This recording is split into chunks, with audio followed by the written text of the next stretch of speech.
And I think that there's a juncture here that we have to observe, right?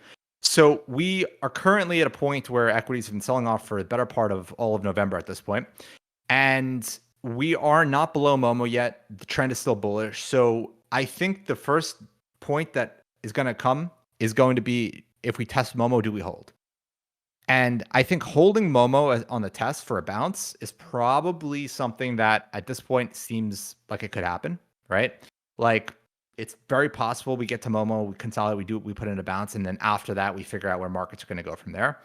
And I think like if that would be ideal if that's the entirety of the growth scare, in my opinion. That would be ideal, and we can shift back to risk on, and we can go on our way up to new all-time highs over the next couple months. But on the other hand, we have to observe here that if MOMO does not hold, the odds of conditions worsening continue to rise exponentially. So I think that's where we are right now in terms of equities. Now, something to look at besides just the NASDAQ, again, is commodities. We were speaking about this. Like weakness in commodities, I think, would be a signal of amplified risks in the economy in terms of growth shocks, et cetera, right?